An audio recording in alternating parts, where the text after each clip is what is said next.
Thank you for everyone's introductions and what interesting topics lots of you have studied or are currently studying. I guess I'll probably just give a little bit of my background as well. So I've got a career of about 18 years in the corporate world. I've worked in aerospace, investment banking, wealth management, recruitment, talent, both here in the UK and overseas. I did my MA at Sydney University many, many, many years ago in international business, majored in marketing, and I set up Scientistt with my own lived experience of mental ill health. I was diagnosed with several anxiety disorders following burnout and a very severe breakdown when I was on the board of a diversity and inclusion company, and that will be just over 5 years ago now.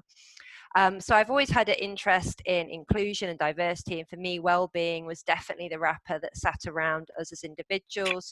We've heard you're all going through different life experiences. We're all in different parts of the world. Life is not very straightforward, as we know, and I'm not talking about it from a mental ill health diagnosable perspective, but just with the general things that we face: work stress, pressure, deadlines, bereavements, relationship breakups, COVID, you name it, whatever it is. And that was the reason I set up Scientistt, really, was to get workplaces talking more about mental ill health and managing stress. And 5 years ago, there was hardly anything at all. In the last 18 months, the business has grown from just being me to a team of, I think we're about 15 now, and we are global. We went global last year. But more importantly than that, I think what I studied, I ended up coming across positive psychology, which has been around now for about 2 decades, but it has been started since the beginning of time. If you look at any ancient history where people overcome, human struggle through loss and trauma, and they come out the other side stronger. That's a big part of it, that journey. And for me, positive psychology was just, oh my God, these are all the interventions that I've been trying to apply in my recovery. I'm still do have anxiety disorders. I don't know if they'll ever go away, but it's only in the last 2 years I've been on medication, purely because my panic attacks were still not working, not disappearing. So for me, positive psychology actually gave me a different lens to look at mental health. And what I loved about it was that Marty Seligman, who's seen as the grandfather, I guess, of positive psychology, when he was the president of the American Psychological Association, he made a big address saying we need to look at how people flourish. We need to move away from the kind of the side of that everything is negative. We need to look at the whole body, not just from the neck up, and we need to embrace flourishing in our lives and what it means to flourish. And so I just want to give that as a bit of a context, really. And the term mental wealth is unique to Scientistt, and what that comes from is we look at not just mental health and not just well-being. It's kind of a fusion of them both together. And I love the fact that, just like with a bank account, with your wealth, you have to invest in it. And the same goes with your mental health. We talk about physical fitness. We don't really talk about mental fitness. And, these things like meditation, sleep, good diet, asking for help, asking for support, all of these strategies, and some that I'm going to talk through with you today, you have to invest time, right? There's no magic pill, unfortunately. There's no silver bullet, and you have to, if you want that good life, unfortunately, that requires work on your part. But the trouble is, the world we live in now does have these demands, which does increase that. So what I'm going to do is kind of run through a few areas which might be of interest to you, and just kind of give you an overview. So hopefully that's given you a bit of an idea around positive psychology. So I started studying for my MSc at University of East London, the second place in the world outside of the US at Penn, which has applied positive psychology and coaches psychology. I finished my research. It's a master's in research. I finished that at the end of last year. I graduated with a distinction, although I've not had the ceremony because of COVID. And last week I got offered an unconditional place after an interview, and I start my professional doctorate in experiential psychotherapy and counselling at the New School of Psychotherapy and Counselling next September. So that's a 4-year program that I'll be doing full time. So I have Scientistt, I have a team. the team works generally with large global corporates. But I also have a not-for-profit I set up last year called Champs for Change, which is a coaching post-traumatic growth hub where we work with coaching programs for those who would not have access to coaching otherwise. And one program we're working on at the moment is with women who are in thrivership mode from experiencing domestic violence, which is an area that I have personal lived experience of as well. So we're halfway through a pilot program. That's going to be a paper. UEL have kindly sort of supported me with that. So we're going to produce a research paper from that. And I'm currently in the process of writing my research from my dissertation last year as a paper as well for submission in September. My research was on post-traumatic growth and coaching. So hopefully that's given you an idea of my academic background, why I'm here, and a little bit about Champs as well, and some of the key concepts I'm going to be covering. And of course, ask all the questions you like at the end. So I just want to start off with this. What is in our control and what is out of our control? Because there seemed to be a bit of a Twitter debate when I responded to something from the Scientistt had posted about my talk, and somebody posted about, you know, webinars and wellness and how they can equip students and those who are studying. And I wrote a response, which is kind of not just true for academia, it's true for professional organizations, that of course, a webinar is not going to solve all of the usually systemic cultural problems in an institution, and positive psychology does look at institutions, whether that's workplaces, education, communities, etc. So there's obviously a whole area of, you know, of where you're in that's systemic, whether that's positive or negative, and how you work within that. So there's an element of what is in your control and what is out of your control. I think what's also important to recognize is that people use wellness and well-being interchangeably, and they're actually quite different. So that's also something to be mindful of. Now, I'm actually going to give you some wellness suggestions which Champs we call our M-Wealth strategy, because actually they are the fundamentals often around our physicality, around how we can look and protect ourselves and invest in ourselves through self-care. So for example, sleep, it's a superpower. Okay, it is. I used to try and survive on 4 hours sleep, and there's a reason that I had a breakdown. Okay, so believe me, when your body's flooded with cortisol, and you know, none of us are stupid, you know, we're all sensible humans, fairly intelligent, but we do things, we actually putting some kind of self-harm on our bodies. Same with just drinking water. Did you know that a 5% decrease in your hydration levels reduces up to 30% of your performance? So just by staying hydrated throughout the day, drinking loads of water, means your productivity performance is so much better.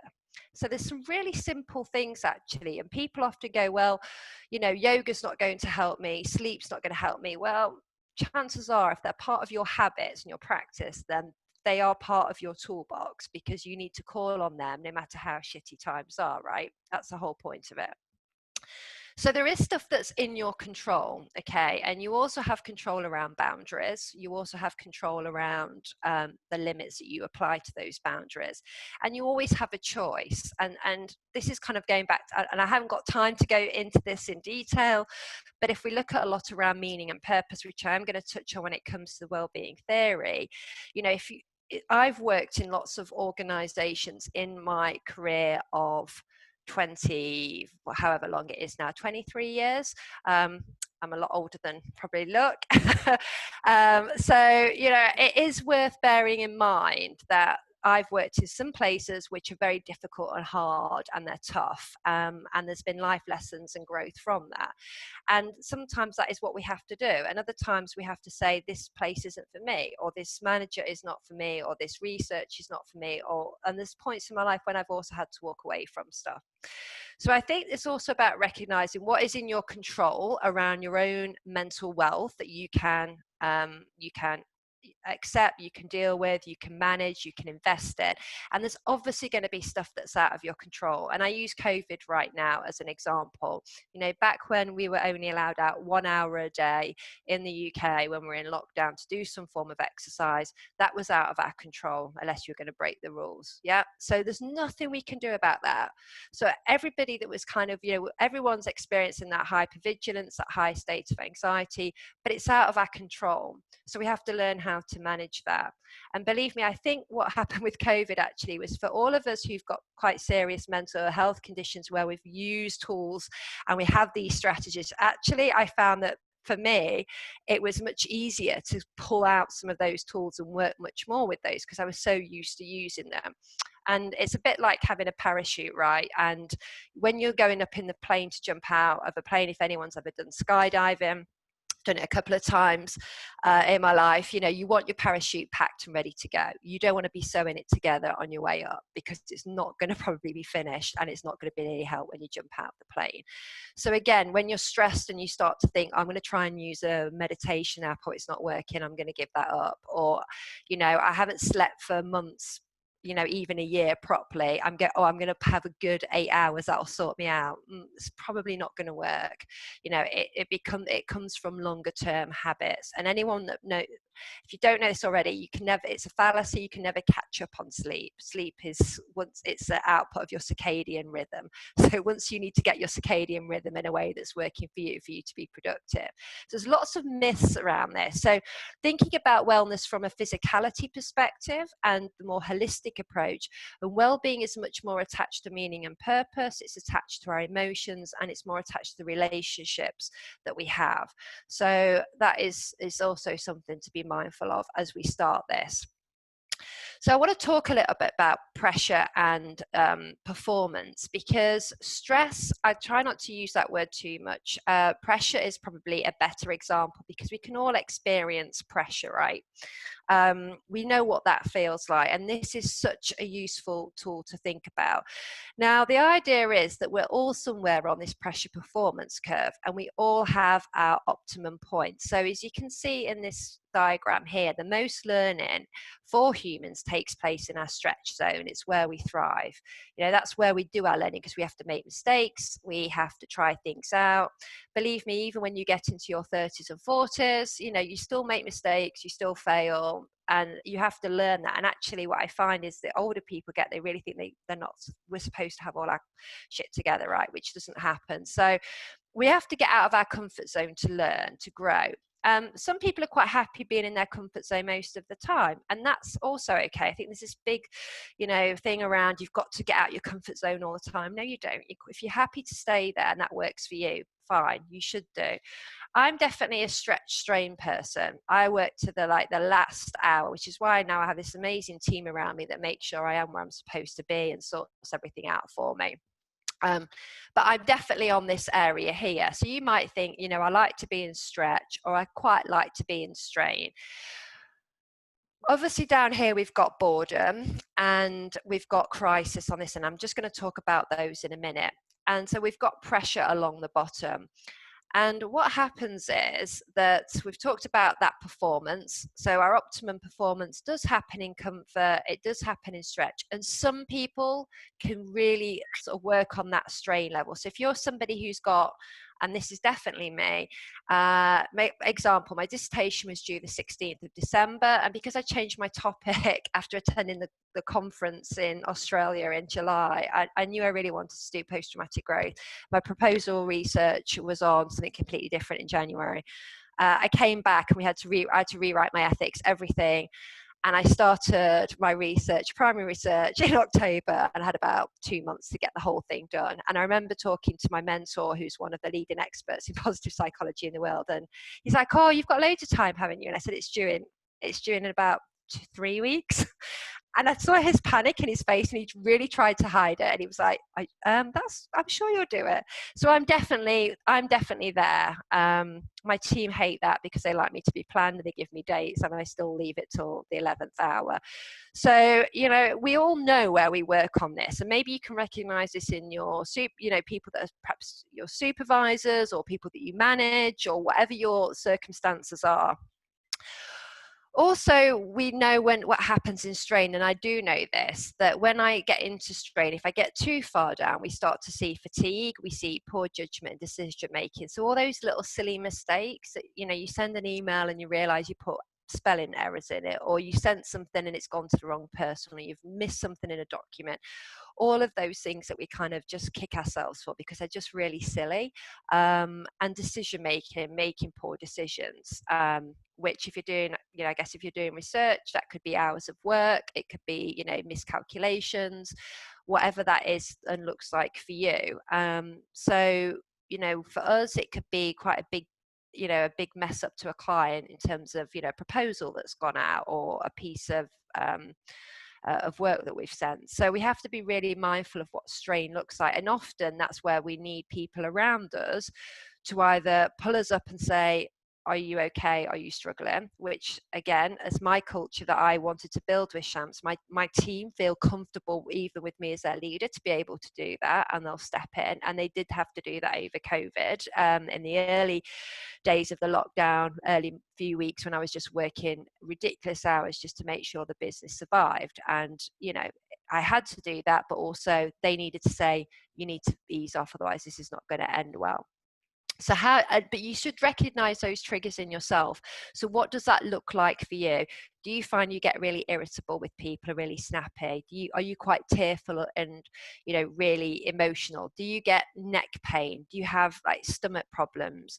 Do you find that you get really tired or you can't sleep at all? Do you get headache? One for me, I have headaches. You know, I get these kind of weird, they're not migraines because I don't think I've ever had a migraine, but they are definitely a stress headache, a tension headache, pressure headache. So you should recognize when your body's whispering it to you that it's had enough, if you're not listening to your brain. And then finally we can end up in crisis, right? Which is where I say I have been, and I would never wish that on anybody. And that's where we see exhaustion and we see burnout. And burnout is not just stress and anxiety and depression, it's also lack of self-efficacy, so real losing your confidence and ability to do tasks and things that you would do really well normally and wouldn't even think twice about. And it also means disengagement and withdrawal, so complete, you know, apathetic to what you are doing because you're just like, I don't care anymore, I'm not bothered. And working in big corporates as an individual before Shams, you know, I've seen that in myself. I saw that when I worked in wealth management when I left in 2008, just as a crash happened. And I've seen it in other individuals throughout my working career and friends. So you don't want to end up down here because, as you can see, it's a very steep slope and it's a long way to go back. I think what's also worth bearing in mind is that during the pandemic, we've all been increased in pressure.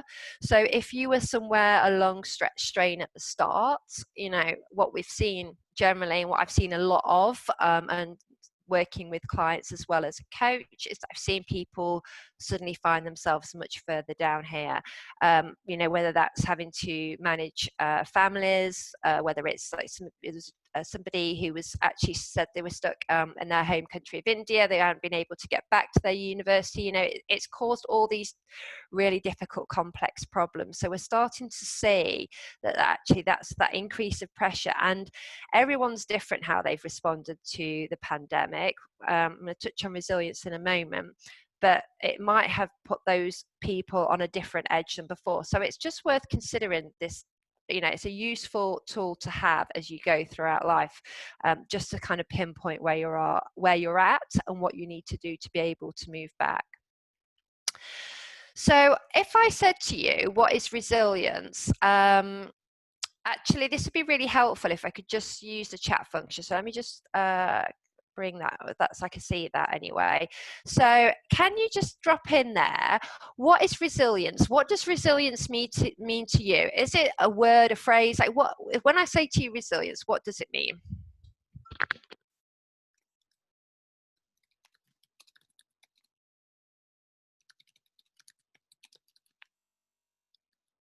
Okay, so Hassan's bouncing back, trying your best during hard times. Callum, very different. Yeah, bounce back ability, David. Handling pressure well, Lillian, I like that. Or recovering fast. You're trying to cope with problems and getting back to normal, strength to problem solve with challenges. See, you've all had, there isn't one. Adapting, I like that, Linda. Robert, resilience is to handle pressure and come back after failure, delivering goals as usual despite everything. Oh, okay, that's good. Peter, being good with how you feel at the certain moment, being able to bounce back, taking one step at a time. So interesting, right? You've all got, some of you are slightly similar, some of you are very different on what resilience means. And it's one of those buzzwords that people now, especially in the corporate world, believe me, it's very infuriating when people say, I want to have resilience training. And apart from obviously what's now happening with the global pandemic, which is actually collective trauma, I always want to say to people, I try not to, and sort of say, well, what do you want me to do? Simulate some very traumatic experience to see how people respond, because resilience training does require you to go through some difficulty, right? That's the whole point of it. There's an element around resilience, like what does it actually mean? And it may or may not surprise you, but there's 122 definitions of the word resilience in academia. So yeah, it's very personal. It's a bit like stress or pressure, or if I asked you what well-being was or wellness, you've all got very personal ideas of that because it's so nuanced. And that's the part with resilience. It's not a, people talk about, and believe it, having had a career in recruitment and talent as well, people talk about, I really need somebody who's really resilient.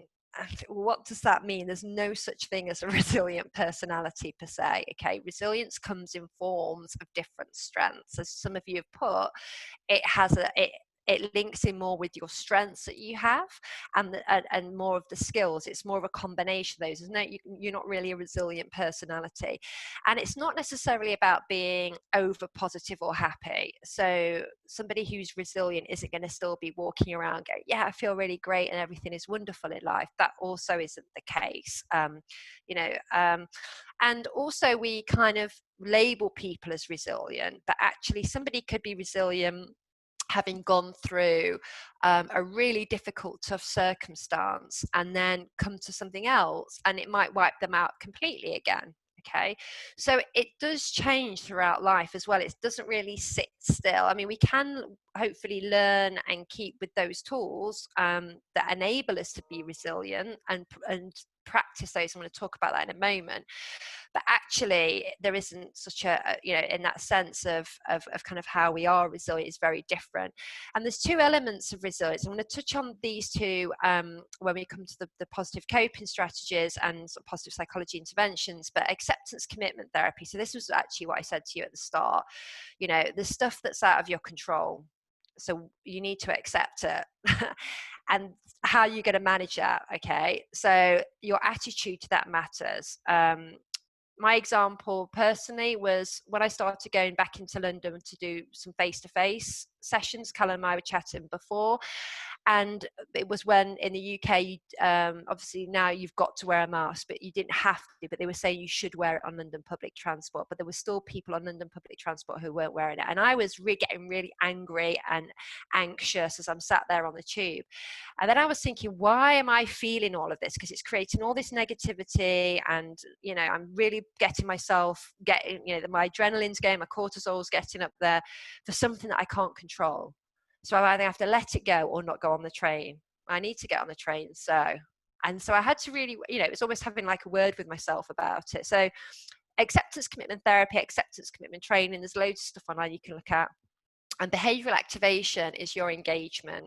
So this is around being able to do things that aren't, you really don't want to do, but they know you make you feel better. So if that 1 hour of exercise a day, or we know that sometimes moving our body is, we sit on the couch, or we've had a long day studying, or whatever you're doing in your worlds at work, and you think the last thing I feel like doing is going to a gym class, the last thing I feel like doing is going for a run or going on a bike or whatever that is, going for a walk. But actually we know when we've done it, we feel so much better. So we have to be able to engage ourselves with that. And I often think, when it comes to things like mindfulness and exercise, back in the 1920s, if you said to somebody, I'm going for a jog, they would say, who's chasing you? right? Running wasn't a thing then. We all brush our teeth, hopefully. Hopefully you all brush your teeth, because you were brought up to do that probably twice a day, when you wake up, when you go to bed. So actually it's about engaging with activities that become part of our habits that we know are good for us. And there's lots of those out there, but it takes effort, it takes engagement. So they're part of resilience, because we need to be able to kind of accept certain things. We need to be able to activate ourselves. But what's interesting is your definitions of resilience kind of fall into these three areas, and they're recovery, resistance, and reconfiguration. And I just quickly want to go through these. I think of these as like trees. So recovery is like a palm tree. It's smashed around in a storm, and once the storm's passed on a beautiful island, it's still there as it was before. Okay. And lots of people are like that when it comes to resilience. You can throw them around in this global pandemic, all these things are happening. They'll be moving along and sway with it. And when everything goes back to normal, they'll just kind of bounce back, they'll be back into the swing of things. And it's almost like nothing has happened in some cases. Maybe little things have changed, but actually for them, they're kind of going with it. And that might be you. You might identify with that in different resilience levels you have. Resistance, I think of an old oak tree, hundreds of years old, massive roots, really, I guess the word is stoic, and there's somebody set, and a storm can come along and it just won't budge. It won't change. And maybe you recognize that in yourself. Maybe you recognize it in elders that other generations have probably been a lot more of that mindset. But some people just stand strong in the face of adversity, and nothing is going to get them down. And so you might recognize that. And the final one is reconfiguration. I just see this as when, a tree suddenly starts shooting new branches, or it starts flowering or blooming, and it changes. And for me, that's what is the post-traumatic growth. It's almost that what doesn't kill us, from Nietzsche's paraphrased adage, what doesn't kill us makes us stronger. And that's the area of research that I work in, is how people grow positively from experience, difficulty, from trauma. But we see that with resilience is when we've gone through a difficult situation. So perhaps you went through a very difficult situation with a manager, with one of your academic supervisors or your professors or whoever that is in your world. And apologies because I don't know the hierarchies per se. So you will know that person. And maybe in the past that was you had to have a very difficult conversation, quite a courageous conversation. Maybe there was something that you learned. Maybe you failed at something, or you were criticized in a way that was a negative criticism, which is okay to have those. It's about how you handle that often. And what did you come out with? What was the learning and growth for that with you? What was the positives, I guess, that you can take from that, to be able to put forwards? So resilience is so complex. It's such a small world. It's a word that's used so throwaway. I was kind of getting carefree and throwaway confused there. But just that whole, it takes a lot more to understand what resilience actually is. So very quickly, I'm going to run through some areas of fostering resilience. So I'm starting off with positive coping. Okay, and this is about having emotional intelligence and having awareness of your own sort of feelings and self-awareness. So it's about understanding, going back to that reconfiguration, it's about messing up, making a mistake, failing, going through a very difficult circumstance. But recognizing your own feelings within that and your own thoughts, and not being judgmental and harsh to yourself. So doing that with a kindness, but also not that excessive self-blame. Because if you're telling yourself, I'm so stupid, I'm such an idiot, I can't believe I did that, and a whole bunch of other negatives, then that's what your brain, your neural pathways are going to be thinking, and that's all that self-talk that we kind of start to believe. But it's about feeling those emotions and thoughts and just sitting with them. I've spoken a lot about this during the pandemic, about just if you're having an awful day, just sit with it. Why is that awful? What is it?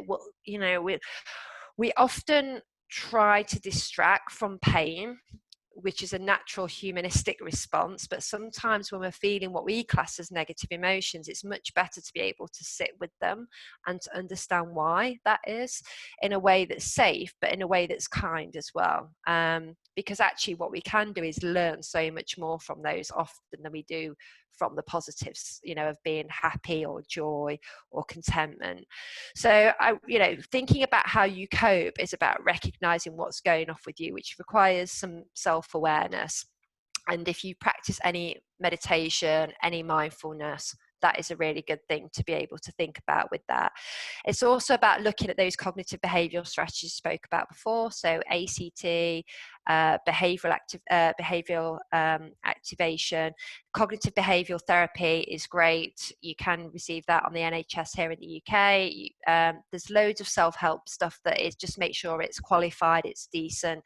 But it's also about recognising what's going off externally. So obviously at the moment there might be work pressures, deadlines.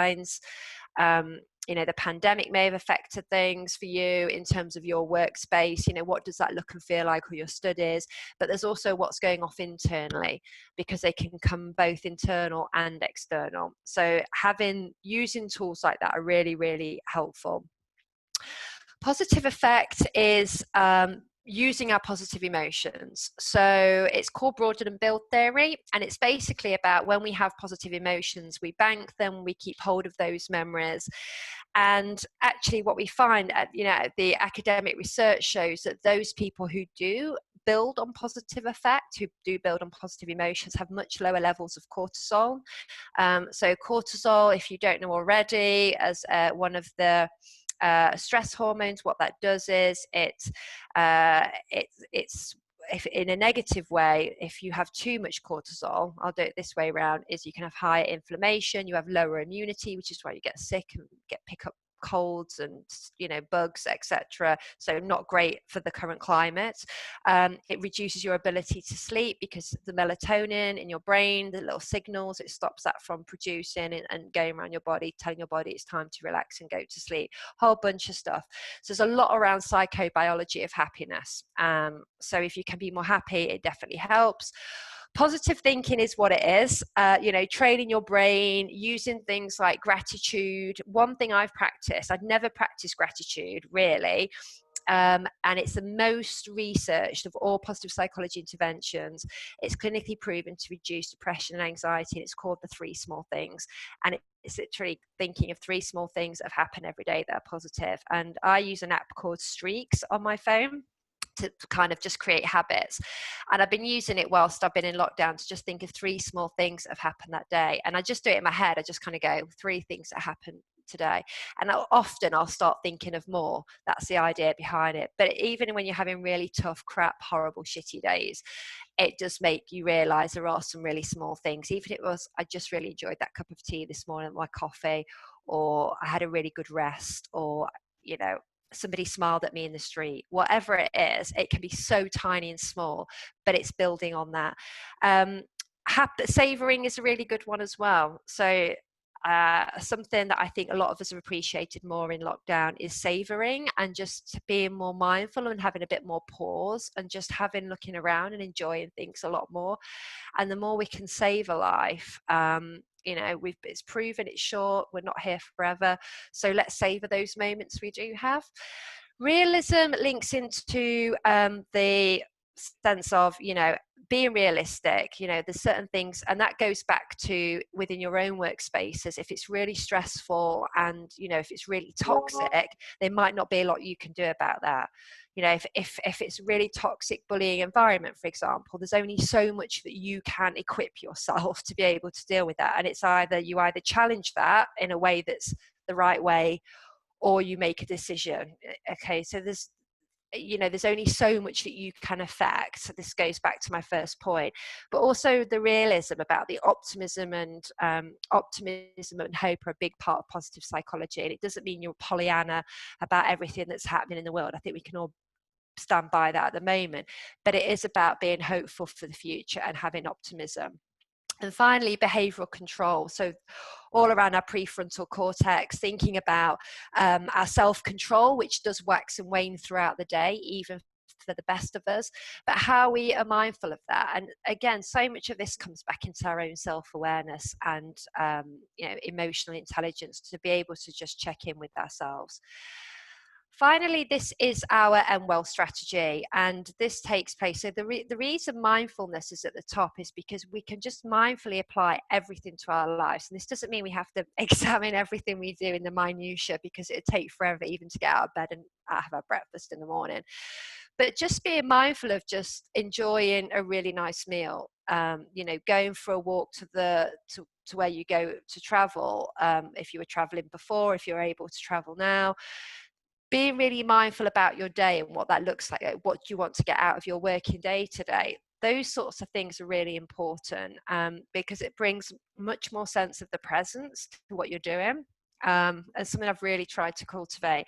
But all these other habits, wholesome food, engaging with others, activities, learning, sleep is, believe me, I'm such a born again person when it comes to sleep. For somebody who I honestly used to live on 3 to 4 hours, and now I'm probably 8 to 9, and that is no word of a lie. I can sleep 11 12 hours now, something I'd never be able to do. So I feel it's such, the tonic, and for our brains and bodies to recharge, and being helpful to others, acts of kindness. I do that with my charity work, but just even giving a friend a help, a colleague, someone's really struggling with their research, maybe just going to fetch them a coffee. If one of your colleagues who sat next to you, I don't know, whatever that looks like. Really, really simple little acts of kindness. All of these are proven, okay? And I just want to finish with this, because I've talked there about the kind of the wellness stuff, and this is the actual well-being theory. So I've spoke about positive emotions. Engagement, as we know, is really, really important, and that's what's great about what the guys here are doing with Scientistt, because it's a real way you can all connect with each other. And I think somebody said in the intro about even being at not being able to go in and connect with other researchers in your field, but also those just learning so much and meeting people from different countries, and just making those connections is so important. Positive relationships, they are absolutely key. And lots of you have got meaning, by goodness, at all the different topics I've been listening to study at that level. I know that for me to get to where I've been, it's taken my passion for what I want to do, hence even just changing my dissertation last year, because I knew I just couldn't write something I just was not interested in. So you all have meaning to what you're doing. So how you're affecting that is a real part of your well-being. And finally, our accomplishments. This doesn't mean being top of the class or top of your research, or not necessarily even getting published. It's about what is your accomplishments for yourself, like what do those actually look like for you. So that's much deeper when it comes to well-being, and I highly suggest that you think about some of these things as part of wellbeing, because they're often not considered. It's more the wellness stuff that I just touched on before. So I kind of whizzed through that, and I'm conscious that it got to like just after 10 to, and I was kind of going through it, but I hope that has been helpful. You can reach out to me, support@Scientistt Consult, and just type in Scientistt in the subject line, and I can send you anything that you want, or have a chat. My team will make sure I get it. You can follow us on LinkedIn and social, and I'm obviously on all of those platforms as well myself. So I try to keep a little bit separate as well from Scientistt. But yes, so hopefully that was okay, and I'm open for any questions. No, that was fantastic, Ruth. Thank you very much. You're welcome. I've been scribbling down some notes as well. What we'll do is, if anyone wants to answer a question, feel free to just unmute yourself and start speaking. If you want, you can feel free to give a little wave first if you want. But yeah, we'll just open the floor completely to questions if anyone wants to kick us off. If not, I have a question. Oh, yeah. Chloe's got one. Go for it. Can I ask if you've been working with people in terms of teaching these tools and ways of being to improve people's lives, what's the one that people tend to pick up the most? What's the one that people seem to enjoy the most? So there's a really good tool actually by Sonia Lubomowski called the Personality Fit Diagnostic.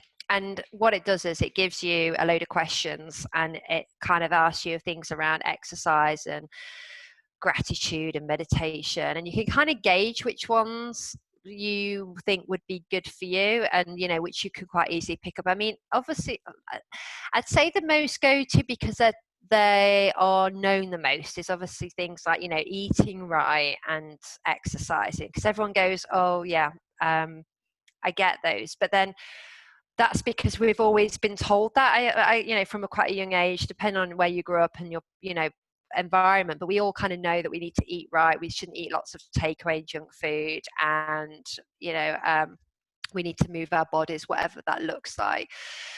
I think journaling, meditation, you know, when you talk to people about meaning and purpose, as somebody who's going to be studying that, you know, people sort of go, what? Like, that sounds really deep. But actually, it's really core to who we are as individuals. And once we start to unlock some of that stuff, I think journaling, meditation, people always go, yeah, I've used an app, not doing that, or I've tried journaling and it's not worked for me. And the thing is, there's so many different ways you can learn about meditation. There's so many different ways you can learn how to journal.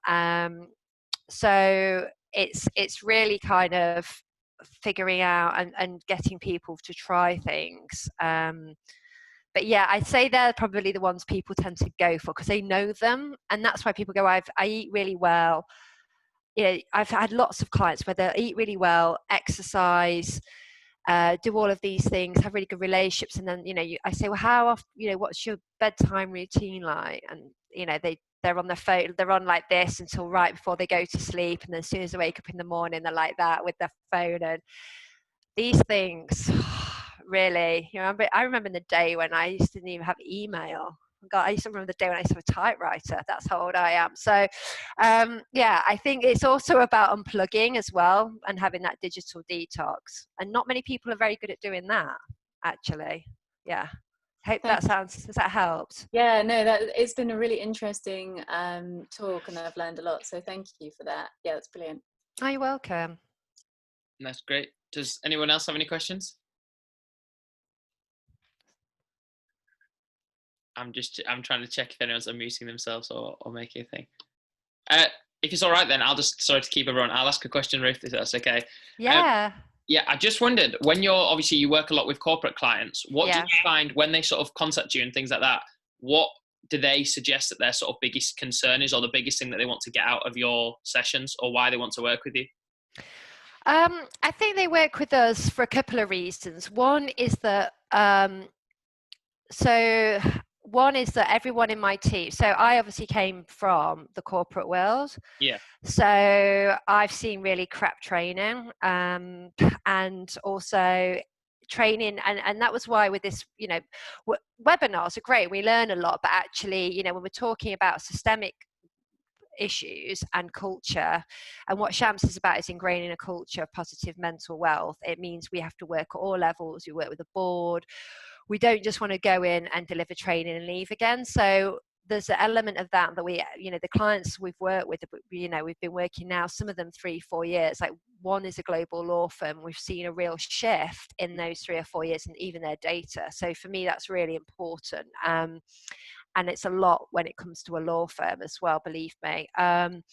But it's also around the fact we've got the background, and my CEO was 20 years at one of the big 4 consultancy firms working in organizational change and development. So everyone, even any of my trainers who I hire, my facilitators, the psychologists we work with, have all got corporate experience. And I think that's really valuable, because we don't talk about it with a rose-tinted glasses around, oh, if everyone just took a lunch break, it'd be great. Okay, you know, which again, if you're in some industries where it's the norm to do, you know, 14-15-hour days, or, you know, a law firm where you're expected to work overnight if a client wants a document by the next morning, it's very different. You can't just be, this is how it should be. So I think there's part of that. I think they really like the element of positive psychology, but not in a sense that it's seen as very unicorns and rainbows, as I call it. It's more, I think as well, because I look at the dark side of positive psychology.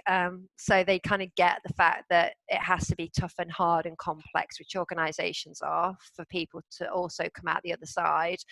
They like that as well. So I think there's a combination of those things. And actually, because we're just, I mean, how I'm talking to you guys today, and I'm actually in gym gear. But yeah, I mean, I'd rock up to, you know, I've worked in corporates, but I was always, I guess, quite a little bit different. And was very senior in banking, but actually, I'm just myself. And how I speak to you guys now is no different to how I talk to a CEO of a big, FTSE 100. So it's how it is. If you want me for my expertise, and my team for their expertise in particular. I mean, my team, that they are more the ones that lead a lot of this stuff now. And I get involved in all these other exciting projects and the online stuff we're building. But I think that's also part of it, being authentic, to talk to clients as well and appreciate and listen to what their issues are, because that's why it's very, I kind of have an experience as a student working in, being in academia. So I know what that's like. I know what that's going to be like going into a doctorate next year, but I can't,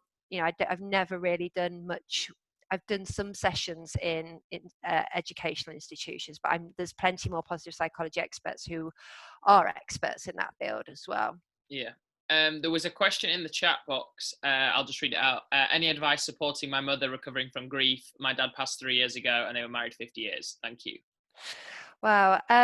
Yeah, I think there's, in fact, I would say that grief is one of the most, again, really difficult and complex. I think there's some really good resources out there. If that person, whoever it was, wants to drop me a mail, I can send some resources to that person directly. That's fine. So if they want to, let me just I'll put my email in here so anyone can have it. And what I'd like to really do for you guys for Scientistt is we've just launched last month our My Mental Wealth online platform, which is an 8-week health and wellbeing coaching platform. It says 8 weeks, but you just kind of work through it at your own pace. Every 2 weeks there's a live group coaching call, a bit like this really, that I've been running because it's been my baby. But I will do a discount for you guys and do a special offer. So I'll be able to give it you and you can share it with your members. Might throw a bonus in for you and Hassan as well.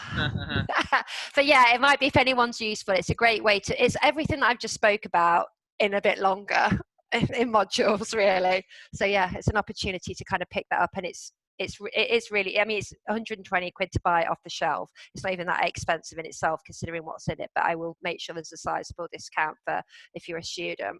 No, definitely. Does anyone have any final questions, or I just have one cheekily. I'll go for it. Sorry. I just wanted to ask, I guess being in academia, we find that they love making mental well-being a lunchtime thing, and then if no one decides to come at it, they say, oh, we tried and no one wanted to do it. Do you find this echoes in the corporate world as well, that they try and push the emphasis off the company and onto people themselves to do it in their spare time? Yeah, that is a very valid point. I think they often, so two things. One is that organizations are often put well-being back in the hands of individuals, and there is some accountability and responsibility there, right? There is, and that's what also, when you don't look after yourself, you don't create your own boundaries, you're not eating right, you're not doing all the things that you should. And I know that's a balance, and we often step over that, but you are responsible, you are an adult, and you need to take responsibility for how you look after yourself. So that is part of it. There's also an emphasis around organizations and duty of care and managers' duty of care, and being able to do that in a way that is supportive. To be fair to organizations, often they say lunch times, because when we do talks, often it's like this, it's at lunchtime, because they hope that people will, log off work, do it over lunch, or come in and over, in the old days when we were allowed to be around people, just go to a room and do a session. And they felt that it wouldn't disrupt not only that, other meetings that were happening. It's more likely they can get everybody in a room. I think when we talk to HR directors, HR managers, wellbeing heads of all those sorts of people, they say, oh, they're the good times, right? Because everybody's in, or they're accessible, or they can listen to it while they're having their lunch, or whatever that is. So there is an element of that. If people aren't attending during lunchtime, then maybe it's about suggesting other time slots. So maybe if it's when people finish work, but then you've also got to be mindful of those people that might have commitments out of work, children, childcare, caring responsibilities, who may not have an opportunity. So what we've done the whole time with Shams is, as Callum did, he recorded this so people could watch later. Anything we do with a client, we always say, do you want us to do a live link that people can come back and watch, or sometimes we will charge a client and we'll send the link, we'll download it and send the video to them if they want to upload it forever on their intranet site. So it's about, maybe you just need to, there's a thing around, this is the way we've always done it. Maybe just give them some suggestions and just try different tools and methods and see what happens, and see if you get a better uptake. And my other suggestion is, how well is it being communicated? So does the reminder go out, an hour before that it's happening? Do people get enough information that it is there? Because sometimes communication is not great, or they get too much communication and it just gets missed. So you need to figure out what that looks like. So that might be an idea as well, I would suggest. Hope that helps answer that. No, that's great. Unless anyone else has got anything, I think we're just about the end. Yeah. So yeah. Oh, God. If I ask a question quickly, Carol? Yeah. First of all, thanks so much, Ruth. Yeah, I was going to just say it would be great to speak again with you, just to see if we could do something together for our members as well. Because yeah. we're looking at organizations to offer some services to our members, things like that. Yeah, and the question from me is, like, a lot of your talk was about being positive, having a positive mindset. I was thinking, like, some of the things you read as well is like celebrating the small successes you have, like you mentioned, every day. Is there some method where you can, like, really celebrate those small successes in your studies or in your work or things like that really hypes you up for the next day and really motivates in whatever you're doing? Yeah, I mean, there's loads of different ways, and it's about finding what works for you. So for me, I'll share mine. There's two that really spring to mind. First off, it's those positive relationships. So, for example, one of my really close best mates is an author, a writer, and she's just messaged me literally before I was coming on here. That's why I was almost a few minutes late, but she messaged me to say she's just put in her second book. It's gone to the editor, and this is what they've said, and it was just mine. But the editor thinks this is going to be big, this book, and she was a best-selling author, her first book, and she was like, oh my God, this is what they've just said. I'm so proud of myself. So it was almost like cheerleader. And I was like, oh my God, I'm so proud of you. This is amazing. Well, and it's great because I get featured in the book as well, which is very nice. But I was just kind of like, oh my God, so we're having this big cheerleading thing about it. And so I think when you've got those people around you that you can just message and you can just be, this is my thing, and then find those people that you can do that with. So if you get some praise, you can share it. I do that with my team. If a client says something nice, or we do it for each other. My CEO yesterday went, my LinkedIn post got a referral for, we're doing the Global Mindful Drinking Festival next week, for somebody on her panel. I was like, yes, because she's really rubbish at social. She won't mind me sharing that. And I was like, yes, well done. It's just silly things. I think is really important. And it's good to have those people you can do that with and not feel an idiot. Not that you would be, but just to remind yourself you're not. And the other one for me is I make a goals list on my phone using the notes, and I do 5 goals for work for the week, 5 goals. I say 5, but sometimes it's 2 or 3, no more than 5, and 5, and then 5 for my not-for-profit. And so each week I just, some of them are quite small, I think, so for example, they don't have to be like massive. So for example, this week is do well at my Scientistt talk. Hopefully that I can tick that off afterwards. But keep going with the weekly personal goals. Number one is keep going with the habits, just to kind of, because I've moved house and I've broken my foot and a whole bunch of other stuff's happened. But so I haven't been really positive, but I've just reminded myself to do that. So I think it's just about finding what works for you. So if it's, I want to get to 1,000 words to the end of today, or I'm going to find that one bit of research, or I'm going to make sure that I email this person, or I'm going to organize that pile of paper that I've had on my desk for like 10 years, you know, whatever it is, it's still a win. So I think those small wins are really important, because sometimes big goals like completing your PhD, I mean, that's like, whoa, out there somewhere, right? So it's small, which equates to a big goal. Definitely. Cheers. I definitely Right. agree. I love ticking things off my list every day. Yes, it's so satisfying. I used a little green done icon with a tick. I'm like, done, tick. Anyway, that's just how geeky I am, and a dork. Yeah, it's definitely psychological. Sometimes I write things on my list just so I can tick them off. I've already done that. I know, right? But it does make you feel better. And if that work, this is it, right? If something works for you, don't be that you don't have to, you know, I think there's this thing where we've got to have all these, I'm going to mind map every week, or I'm going to do this, or some really, you know, just do whatever works for you. Doesn't have to be, and it doesn't have to be go and spend, you know, £10, whatever it is, equivalent, you know, £20 on a new journal. If writing works for you, then do that and have something lovely and nice. But if it helps, just, I use post-its, you know, I have post-its everywhere. So yeah, that's great. Okay, I think we might actually be done this time. If nobody already saw in the chat box, I posted a link to next week's event, which we haven't advertised yet on Twitter. We just finalized the event today. So if anyone's interested, you can check it out now, or it'll be on social media very soon. A completely different style of talk and different guests, but hopefully equally as good next week. It's more to do with the transition from academia to industry, with a lady called Lisa who works for the Canadian federal government. So pretty cool. But yeah, Ruth, I just wanted to say thank you very much, not only for attending, but for how great the presentation was. you're welcome. Everyone has expressed in the chat. I don't know if you've had a chance to see. Yeah, I have. Thank you guys, and for logging on a Friday. Yeah, so that's the cheerleading done for you for the day. I can tick off my list now.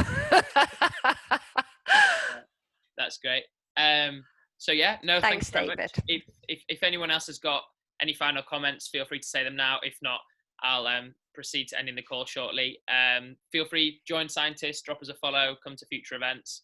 Hopefully you've taken something small or large away from today. And thank you very much for attending, because every time we do an event, we do think, oh God, is this going to be the day that only 3 people turn up? Or is this going to be the day that nobody comes? But we're doing all right so far. So much appreciated. Okay. Thank you. That's great. See you later, everybody. Thank you. Bye. Bye.